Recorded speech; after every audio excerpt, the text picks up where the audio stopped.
actually outstrips fantasy. Imagine a land that is surrounded by war zones and yet by some miracle remains blissfully peaceful. Imagine a land that is officially Muslim but tolerates alcohol and prostitution flourishes. Imagine a city that has emerged almost overnight out of the desert like some mirage built by the sweat of indentured workers. Imagine a place like no other.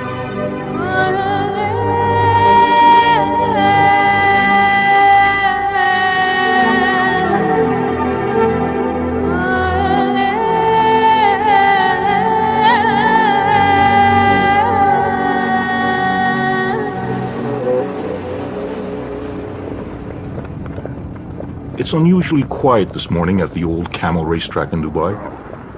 All the real excitement is happening just down the road. For today is the final meet of this year's racing season. Horse racing, that is. It is also the social event of the year where the rich and mighty get to mingle with the lower strata of Dubai society. They've all come here to witness the richest horse race in the world. At this year's Dubai World Cup, just over $21 million is up for grabs. However, there will be no wagering by the public at this event, for Dubai is a Muslim state, and gambling is forbidden. Nope, all that money will go to the owners of the winning thoroughbreds. And among those owners is the host of this event, Dubai's leader, His Highness Sheikh Mohammed bin Rashid Al Maktoum.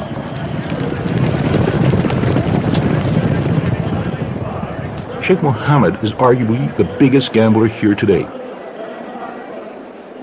He's betting that his vision of Dubai as the center for a 21st century Arabian Renaissance will prove to be a winner. Sheikh Mohammed came and said this is now a time for Dubai to go global, to surpass its locality and the region and try to reach to the furthest possible point in the globe.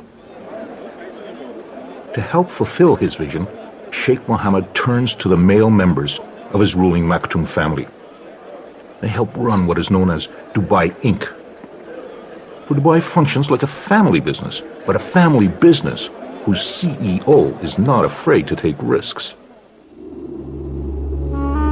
A stunning example of Sheikh Mohammed's risk-taking juts out of the Arabian Gulf. There was an idea to put a hotel on land. And His Highness said, no, we want something dramatic, something inspiring coming right out of the sea. So we would build our own island and we would build a hotel on the Burj Al Arab island. Burj Al Arab, Arabic for the Arabian Tower, is linked to the mainland by a closely guarded causeway, one way to keep gawking tourists from this many-splendored edifice described by the media as the only 7-star hotel in the world. The market called it 7-star. There may not be a 7-star hotel, but I would certainly claim that it is the most luxurious hotel in the world. Burj Al Arab, with its gold leaf, marble, satin, and crystal, oozes over-the-top opulence. Almost the height of the Empire State Building, it is also an engineering wonder, with a Teflon-coated veneer shaped like a sail. At this hotel, there are no rooms to rent, only double-floor suites, a mere 202 of them, with rates starting in the low thousands.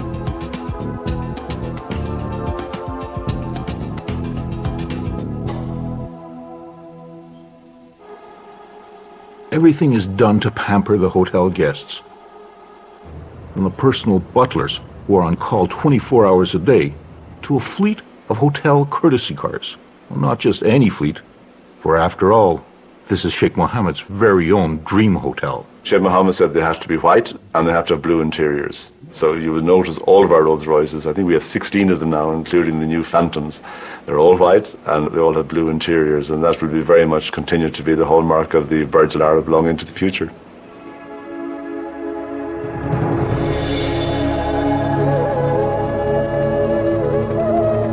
Arriving or departing guests who would rather avoid being stuck in the world-class traffic jams of Dubai can opt for an alternate means of transportation. The hotel's helipad is used sparingly. Guests complained about the noise. The helipad, though, was the site of a great publicity stunt. The Agassi Federer tennis match put Burj Al Arab onto the newscasts and front pages around the world and helped consolidate the name of Dubai as a brand. This is one city that has done its share of marketing and promoting itself. So, the attraction comes with the good marketing and the good selling of Dubai. Dubai's biggest promoter and ruler, Sheikh Mohammed bin Rashid Al Maktoum, is the latest in a line of the Maktoum family who've reigned over this place. The Maktoums first arrived at this tiny port town more than a century and a half ago, and through most of that reign, there wasn't much about Dubai worth promoting. Well, going back into history to the 1950s, the place was radically different from what it is right now. It was just a simple city of no importance at all. And when you talk about poverty, then, you could smell and you could see and you could sense that people were really in subsistence, and there was hardly anybody who was educated at the time. My father never had any formal education. He didn't know how to read or write. This was a town of no distinction, a desultory home to traders and pearl divers, with the occasional pirate or smuggler taking refuge along the shores of its creek. And then in the mid-1960s, a small reserve of oil was discovered in Dubai, paltry in comparison to those of its neighbors in Abu Dhabi or Saudi Arabia, but big enough that Dubai's leaders saw a chance to transform his desert land. Sheikh Rashid was the founding father of modern Dubai. He was a businessman, he focused on economics, and this is where Dubai is different. It has a focus. Economic is the focus of Dubai. Sheikh Rashid started modernizing the city. New roads and buildings sprung up, and a brand new harbor down the coast was created.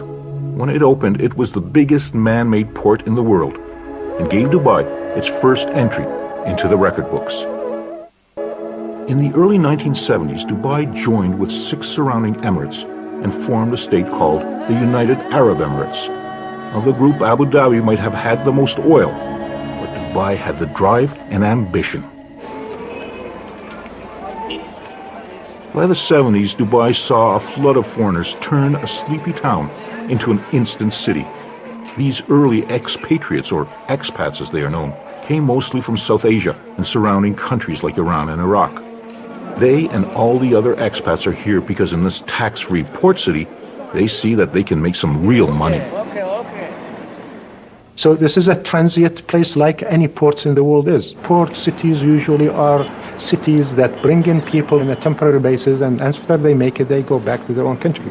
So we expect many of these Asian, European, American, Arabs, whatever nationalities they come from, they come in here. Some decide to stay longer and some, cut their visits, but on the whole, they are not meant to be here indefinitely.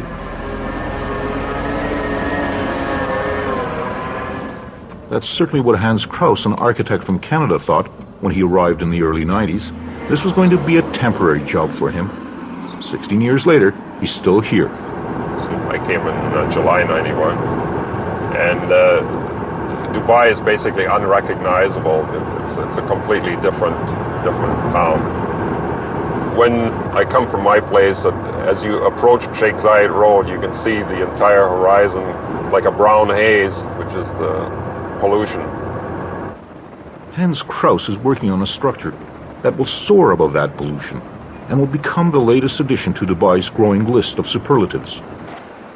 When finished, the Burj Dubai, a hotel, office, and residential complex, will lay claim to the title of the tallest building in the world. The pace of construction is amazing. Close to 6,000 men work round-the-clock shifts at the tower, which rises 2 floors in a week. By the summer of 2007, it had already surpassed Toronto's CN Tower as the world's tallest freestanding structure. Hans Krauss's job as executive architect is to make sure that all the interior finishes are completed as specified. I guess we've just got to make damn sure that the fire rating gets maintained here. While the bulk of the building is constructed of reinforced concrete, the top part will be steel, allowing for the possibility of adding additional stories if needed or wanted. The building, I can tell you that it will be more than 700 meters and it will be more than 160 stories. And it was designed by Skidmore, Owings & Merrill with the possibility of changing the height. This $20 billion project is a development by a publicly traded Dubai company called Emaar, with one very large minority shareholder, the government of Dubai. And that government is, of course, Sheikh Mohammed and the Maktoum family.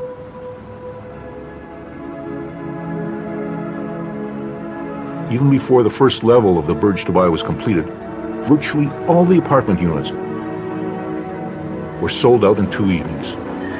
Investors wanted to buy 3, which Emaar did not permit. Investors were limited to maximum 2 floors. And I believe like a 2-bedroom apartment, I'm not sure what the going rate is. I'm sure it's got to be $1.5 million somewhere in there. Emaar, not satisfied with just having the tallest building in the world, has gone after another record, the world's biggest mall. Dubai Mall, a 12 million square foot monster, will dwarf the 30-odd malls already in business in Dubai, including the city's current favorite, the iconic Mall of the Emirates.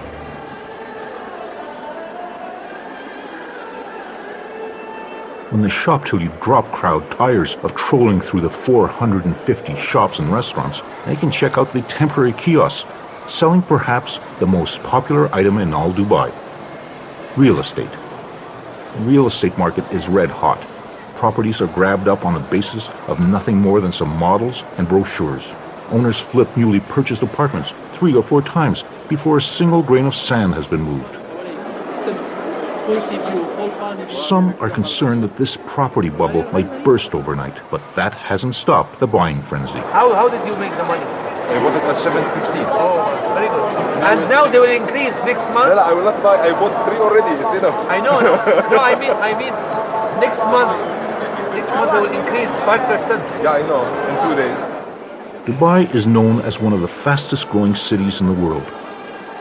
This massive urban development is driven by Sheikh Mohammed's decision to turn Dubai into a hub for finances, services, and especially tourism. And here at the Mall of the Emirates, one of the biggest tourist attractions is its indoor ski hill, kept at a steady minus 2 degrees Celsius, even as temperatures outdoors might soar into the 50s. There are plans to open another ski hill, which will not only be the world's largest, but its slope will revolve. Another first for Dubai. Dubai is caught up in a building frenzy. Something like 1/5 of the world's construction cranes are here on this piece of land that's smaller than Canada's Prince Edward Island.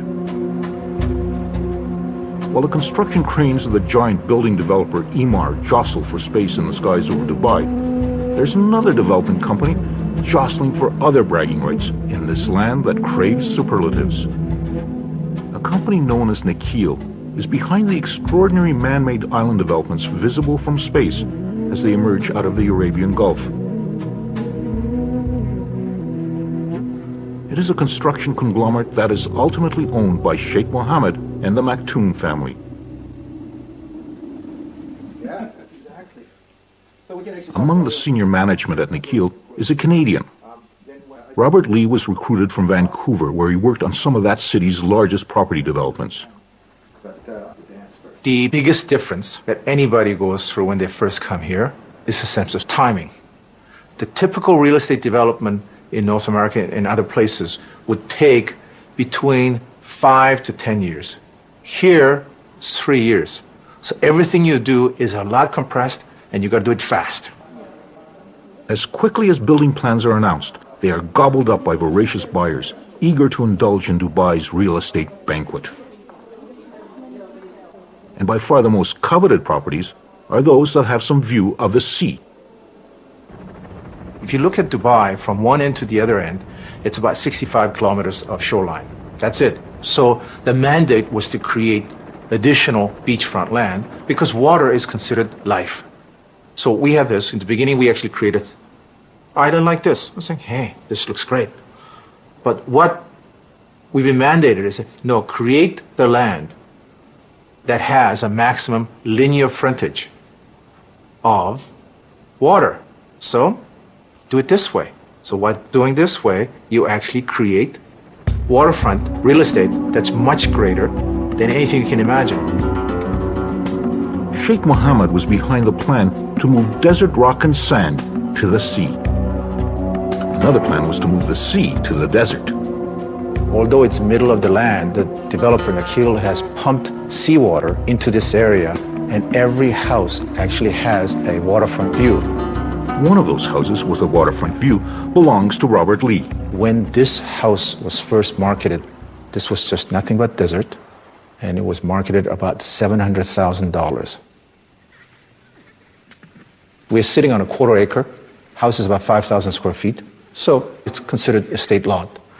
Now it's about $2.5 million in 3 years. 27. So what's so cold about it? I think there is a overriding feeling from people who are coming here and saying this is just a temporary place.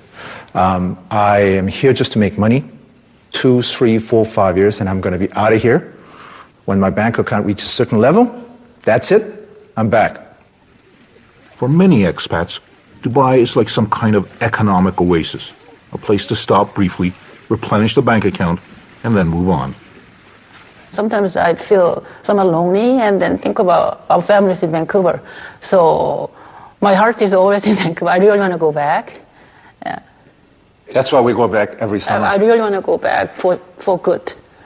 Yeah. My time is numbered.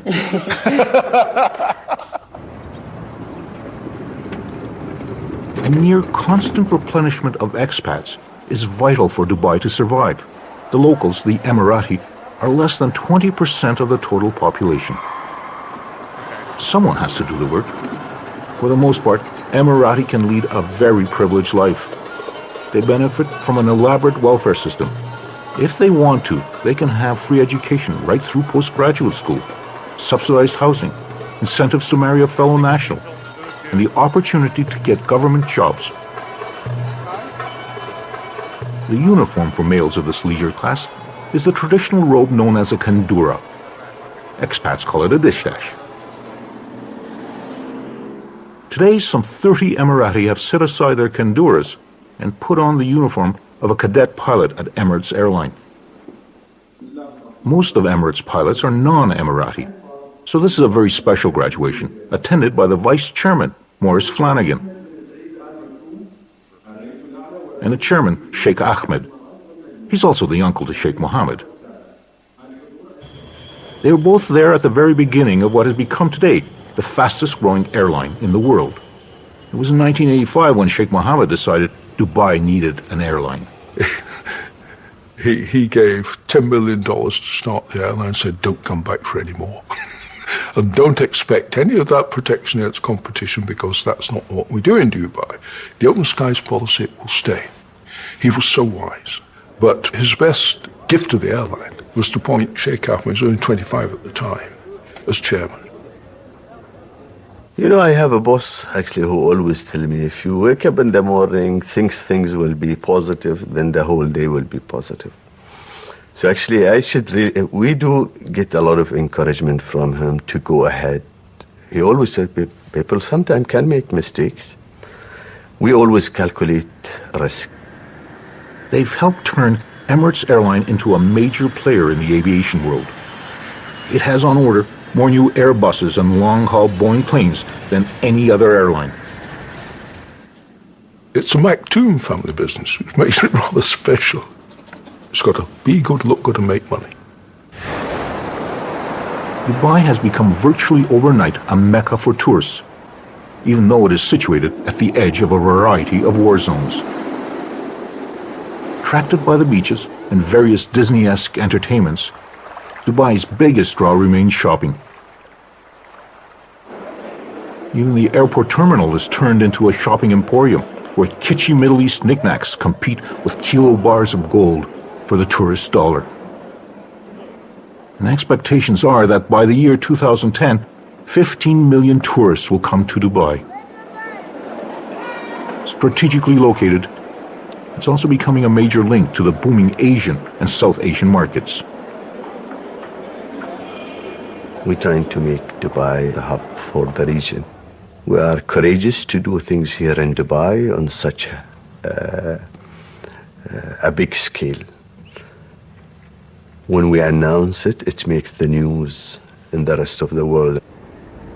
The latest news is that out in the desert, Dubai is building not only the world's largest airport, but also potentially the world's busiest. Eventually, it will accommodate something like 145 million passengers a year. People say, you don't talk about airports more than 100 million a year. We talk about this stuff in Dubai. we know that it's made to work in Dubai. As the sand is moved to create another gargantuan project, destined for the record books, there is one record that Dubai can be less than proud of. Wherever another of Dubai's monumental projects pops up, they are there.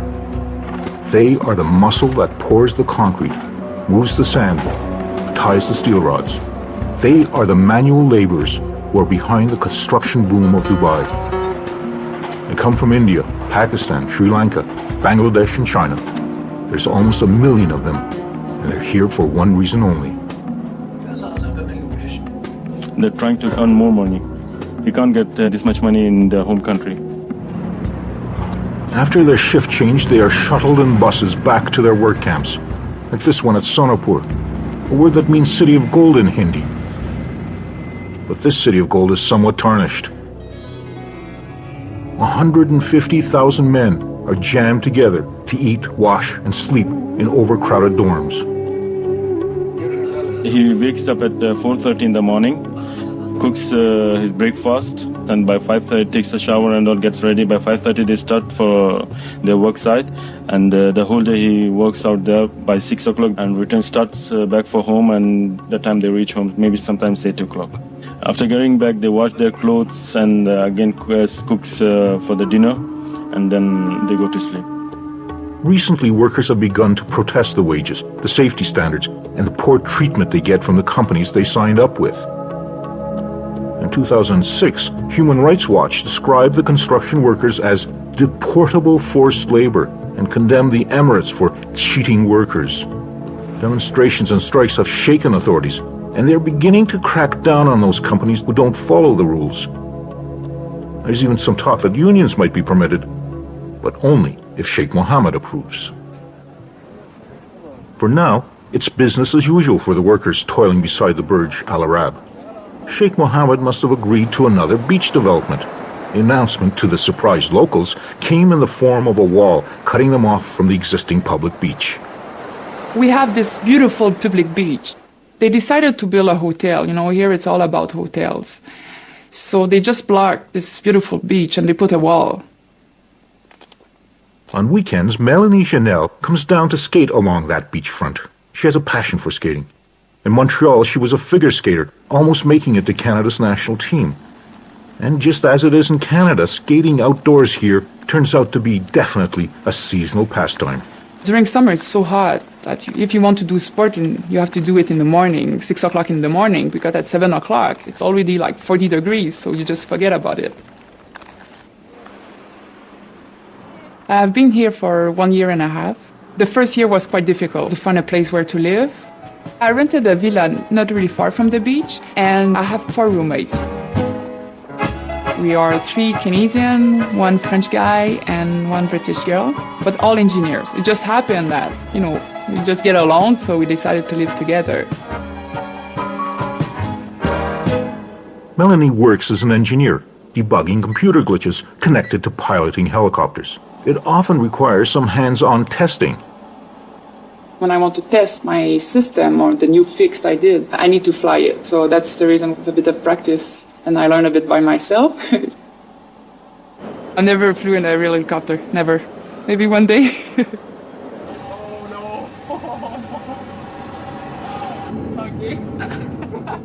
Simulators can help pilots prepare for real-life situations. But there's no simulator that prepares expats for the realities of the Great Divide between them and the local Emirati. At my work, there's no Emirati. Yeah, there's just no opportunity to meet them. The culture is different. Yeah, they are different. Adding to the cultural divide is a slew of local rules expats are expected to know and follow. So they have a lot of regulations for us, which is normal, you know, all these strangers coming to your country. So we need a permit for the alcohol. Everything, we need a letter from our company. And they mention about our salary. For the alcohol permit, depend on your salary, you can buy a little bit more per month. So you get a high salary, okay, you can get drunk a lot. But this is also a land which has Sharia law. And it's not just Muslim women's rights that are affected. It's not easy to be a woman here, and especially single. So what I do sometimes, like everything about car, about the bank, or if I have any trouble, I call my colleagues and they help me. So they just pretend that they are my husband. So I do that often, yeah. Yeah, like here, the culture, the Arabic culture and the Indian culture, they see women differently. And I want to know more about their culture, and especially the women, because it's more difficult to talk to them. You don't see them often. You see them at the shopping center. Otherwise, on the street, they're just in the car and they just don't see inside. We have to understand, like, we are in a Muslim country, so, but it's okay. At the home of Alia Al-Shamsi, it's not uncommon to find her in the traditional Dubai black gown known as an abaya. We wear whatever most women wear, but with just the black on top. We wear it for cultural and heritage reasons. This is part of our identity. A few people think, oh, they're oppressed and this is not a good thing, and you know, why do you wear? I see it like, why not? You know, I'm living here. It's part of the culture. It's a nice thing to show that this is what Emiratis wear. We want to hold on to our culture, but we can't really live that kind of life our grandfathers had, because obviously everything has changed. Alia has chosen to pursue a career in what was traditionally a profession only open to males. When I first said I want to go into photography and I want to become a photographer, they looked at me like, are you mad? Are you crazy? What kind of future can that give you? Working as one of the first professional female photographers in Dubai does have some advantages. I know the people, and being a national makes it a lot easier on me. So I can go into places, I can talk to people, and I can gain their trust. Especially being a woman, I've actually noticed that I gain their trust, because I walk into a house, I walk into a home, and I'm not a threat. I'm not seen as a threat. I'm a tiny little girl with a camera, and then, so they tend to relax. Smile, Betty. The newest generation of Emirati is not satisfied with following stereotypes. Ahmed Ben Shabib, along with his twin brother, have started Dubai's newest lifestyle magazine called Brown Book. We feel that Brown Book will become a lifestyle medium for communication from the Middle East by a younger generation from within this market to the international population. First of all, it's for people like me. I'm the next generation in the market. I speak English. We speak the international language of business, which is English, and we actually grasp it much easier than Arabic. And we wanted to go global. We wanted to go international. Their other new enterprise is certainly a lot less global in scope. Brown Bag is an online store that delivers within the hour, any hour, within Dubai. So basically it's groceries, magazines, movie rentals. And ever since our launch last year in July, we've rounded up about 7,500 customers in Dubai, and we get about 70,000 hits a week. These are brand new endeavors, breaking with what was the family's traditional business, real estate development. The previous generation came and they joined the family without any questions, without any hesitations. I think we face, as a second generation, a frustration of breaking the norm, whether it be socially breaking the norm or in the business life. And we want to become basically participants to the international community. However, there is one tradition that the new generation is loath to give up. That long white cloak that's been worn by Emirati men for centuries. If you look at us as a new generation, I'm wearing the Kandora. Why do I wear this? I think it's just identifying our roots and trying to communicate our roots, whether it be in our business, whether it be in our social conduct, or whether it be in our lifestyle, whatever it may be. Currently, the fashion is for young, withered Emirati men to doff their headscarves at work. They also seem to have given up on their razors. I think, the stubble, I think Brad Pitt inspired us. No, I think it's just how we express ourselves. And I think I think it's attractive to the girls as well, so. Seeing superficial cosmetic changes might be one thing, but a more surprising change is going on at the battle for the beach. That wall, which put an end to access to the beach, had generated a rare public outcry among the expats. Last week, somebody started petition.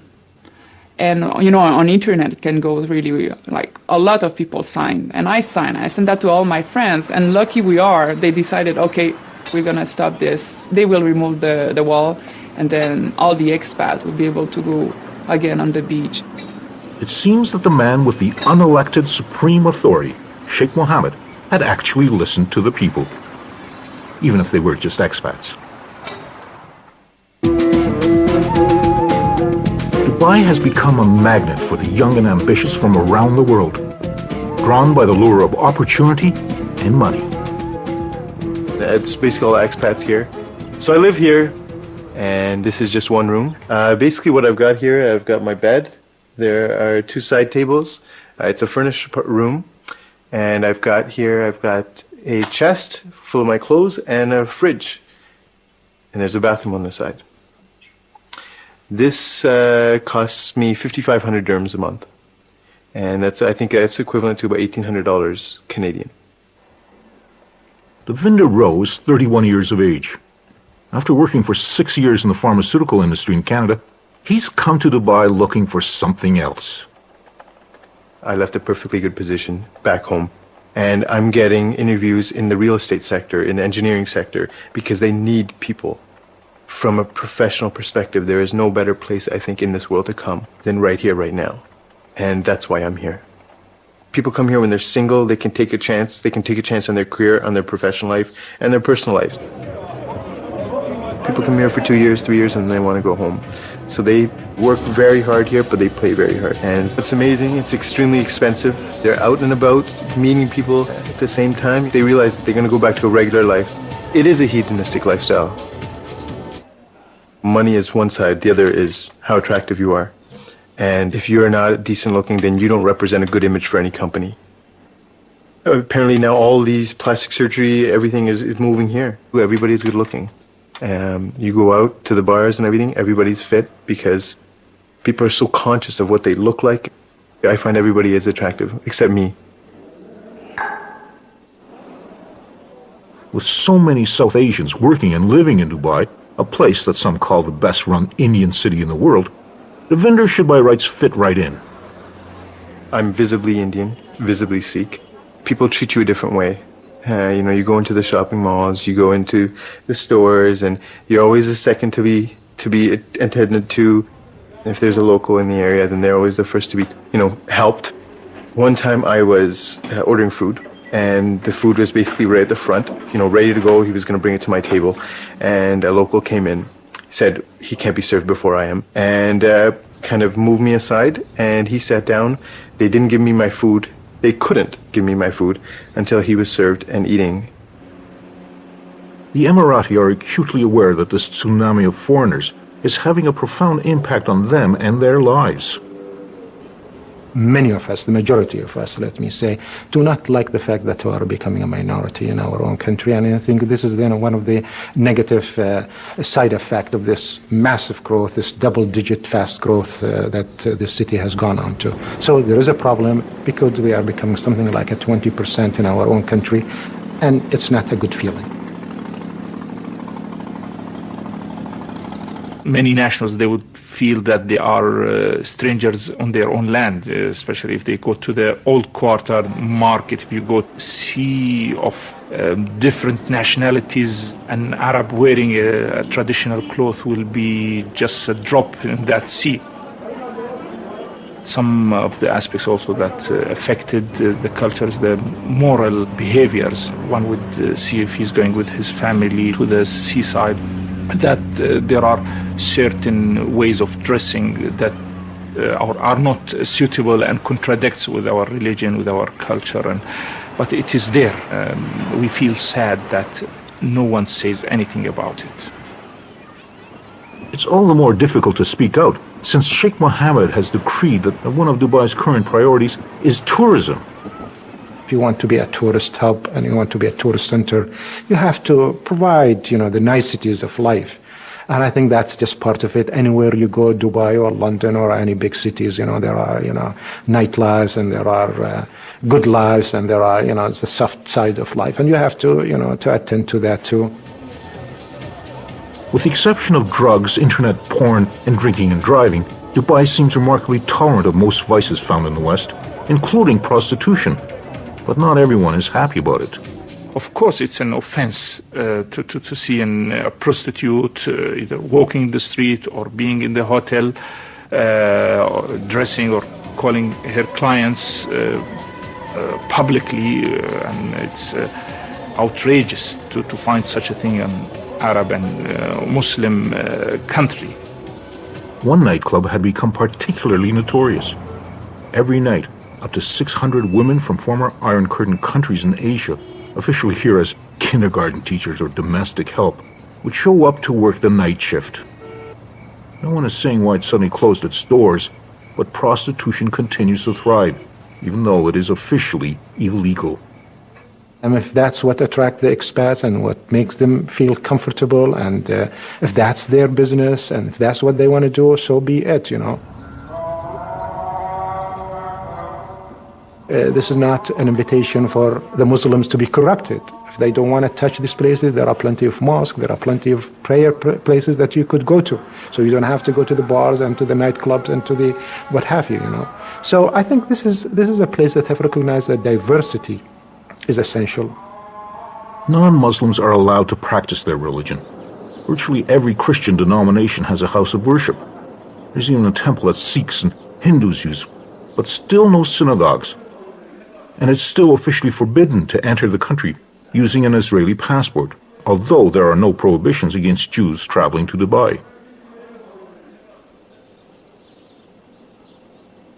This is also an experiment in social tolerance. People that don't get along with each other outside, they come in here and they get along with each other extremely well. A rich brew of war, instability, and terrorism bubbles in the region that surrounds Dubai. This is a region that is very volatile. This is a region that is full of crisis. Why Dubai has stayed out of it, that's, a miracle of a sort, and I hope it stays that way. I hope nobody comes and tampers with the security and the safety and the stability of this place. The American carrier battle groups that patrol the Arabian Gulf around Iran and Iraq have made Dubai a regular port of call for servicing ships and shopping sailors. Its importance has even been publicly recognized by a prominent supporter in Washington. They are a key partner for our military in a critical region. And outside of our own country, Dubai services more of our military ships than any country in the world. The American president and the American Navy might think of Dubai as a trustworthy ally, but the American Congress had a different idea, with shocking results for Dubai.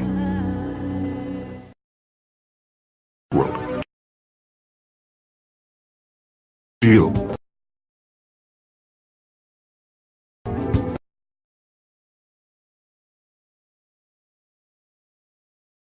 A political firestorm broke out in Washington. Security concerns, ultimately scuttling the deal.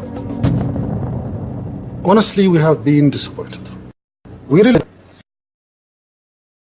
within misconception. There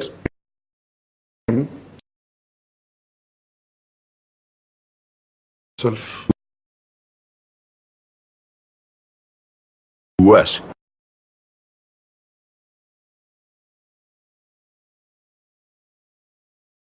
Which just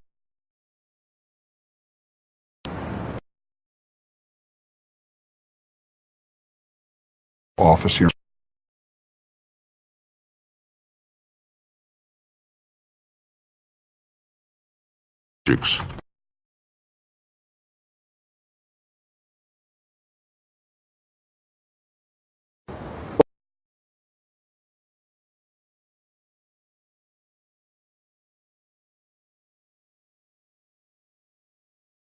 Of For us,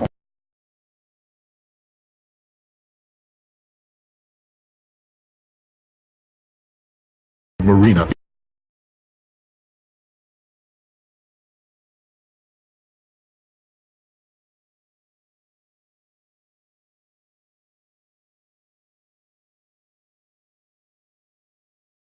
Begin with.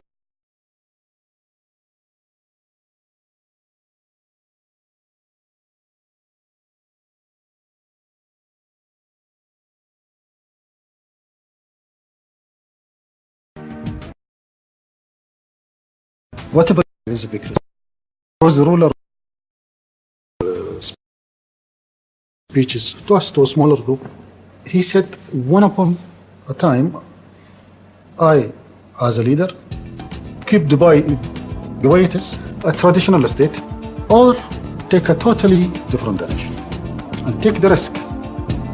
And at that time, we started to think beyond the box. Thinking beyond the box has also meant moving beyond the borders of Dubai. The Jumeirah Group, another of Dubai Inc.'s corporations, is out there buying high-end hotel operations, including New York City's Essex House Hotel. Bourse Dubai, a Dubai Stock Exchange holding company controlled by Sheikh Mohammed, is in the process of buying almost 20% of NASDAQ, one of the U.S. key stock exchanges, and almost 30% of the London Stock Exchange. Dubai Inc. is also investing in another desert city, Las Vegas. It is trying to make a point for itself and for everybody else that we could build probably the first ever non-oil economy in this region that is primarily an oil-oriented region. And we could make a non-oil economy that is infinitely better than an oil-based economy. Dubai's impact on its immediate neighbors is already having an effect. As Burj Dubai continues to soar ever upwards, Saudi Arabia, Bahrain, Kuwait, and Qatar have each announced plans to erect even taller buildings. The latest report is that they will be joined by another company from, of all places, Dubai. Nikhil, another member of Dubai Inc., has plans to surpass the Burj Dubai. The race is on. Evening by the time the last and the richest of the races at the Dubai World Cup are run. Some of the thoroughbreds' owners are vying for prize money bigger than any in the racing world.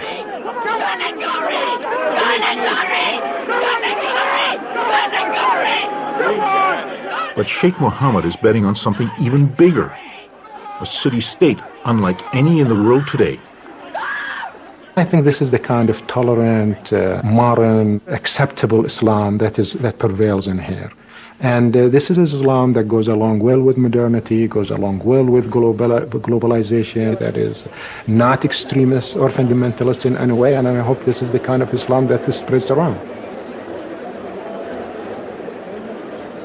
Whether this Dubai is really an economic and social miracle, or merely another desert mirage, depends on Sheikh Mohammed's acumen and continued good fortune.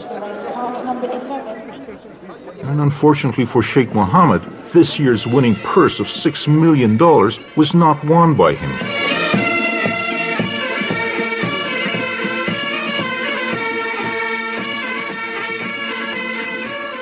However, the money will stay in Dubai, for tonight's big winner just happens to be Sheikh Mohammed's brother.